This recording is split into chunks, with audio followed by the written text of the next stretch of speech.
2:41 to play. East Tennessee State with a 5-point lead and the ball. During that timeout, Quinn, you and I were talking about East Tennessee State has turned the ball over just twice, and that's phenomenal for them considering the kind of ball they play. Well, it really is, Greg. They average about 15, 16 turnovers a game, and they've been able to get here and protect the basketball, and that's part of the reason that they're still in the game and have this 5-point lead, because they just haven't turned it over as many times as they push it up. Oh, my goodness. Eric Palmer. Greg, when he shot the ball, he was up in the stars. He came down. I was trying to find him. I couldn't see him for the legs.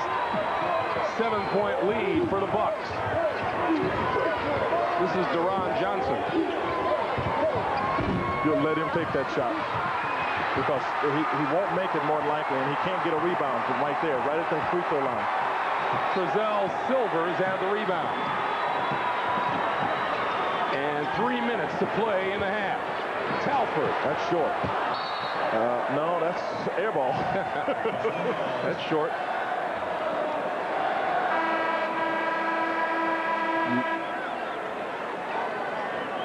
Coach Alan LaForce may tell his guys to just step back. They're doing much better from long range. Well, they're really sticking. They made 3 from the 2-point and 9. Khalid Reeves leaves the game. Offutt, Womack, Stokes, Deron Johnson and Damon Stoudemire on the floor now for Arizona. Johnson and Talford high for the rebound. Well, one of the things that Arizona's got to do is make sure they find somebody to give them a little bit of offense right here. Because they've been struggling to get anything going. And now they've taken Rooks, they've taken most of the offensive players out. You know what he's going to do with it. Free, got it. You know what he's going to do with it. ETSU living on the 3, and Lute Olson says timeout.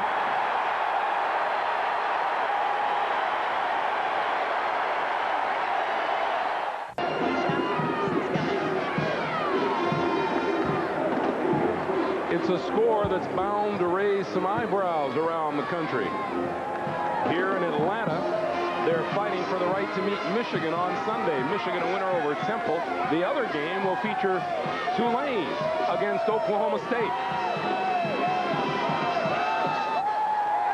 Suppose people that got supplies, because Tulane played well against St. John's. They were able to get their posse to come out, force some turnovers, and you can see the other side of the Southeast, Ohio State, Connecticut, which will be a very good game. And as we talked about before, Greg, I think this Alabama, North Carolina is going to be one where you'll see some athletic play going up and down the court.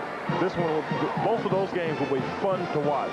You and I have talked about Alabama. We saw them in the regionals last year, and year in and year out, Wim Sanderson has perhaps as much talent on the floor as anybody. He's got some amazing talent. He has Robert Horry, who's a player that everybody's looking at to go in the first round. James Robertson, the guard. They got Latrell Sprewell. They've got some talent down there, and they get after you defensively. And Wim Sanderson has been there a long time. He's been there since Alabama has won half of their games. He's been a part of the program. Now that's putting in some time. And he gets paid in sport coats.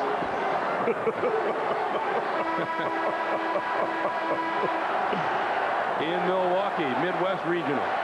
Tomorrow, Memphis State, Arkansas. And another good game, Georgia Tech, Southern Cal. And the flip side of the Midwest, at Dayton, Ohio, Michigan State will play Cincinnati. Both of those teams winners today.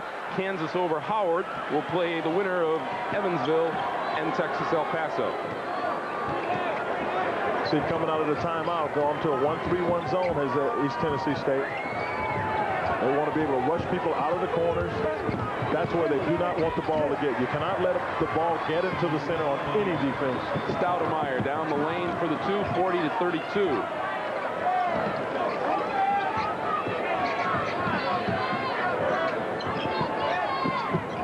Those three-point shots just have not allowed Arizona to stay back. They've got to come out and respect the shooting ability, three-point shooting ability of the East Tennessee State Buccaneers. Trezell Silvers floats inside for 2.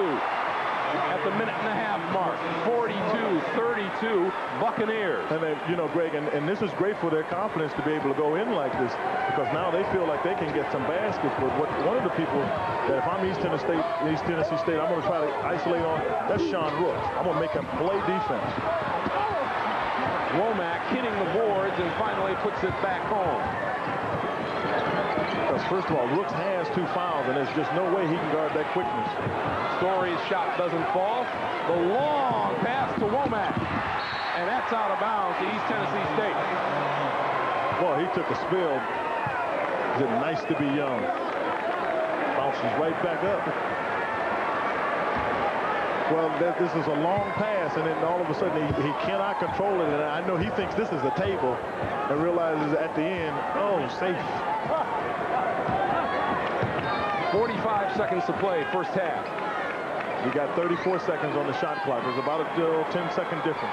All 6 of Arizona's losses this year, they trailed at halftime.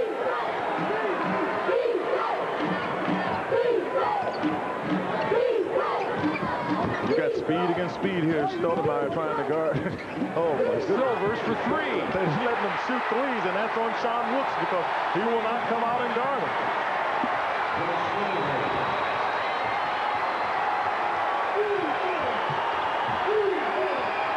11 for 17 from three-point land for East Tennessee State. 5 seconds. Story at the buzzer. Oh, my goodness. What a display of outside shooting by East Tennessee State. That is the end of the first half with the score. East TSU 45, Arizona 34. And CBS Sports exclusive coverage of the NCAA Basketball Championships continues after this message and a word from your local station.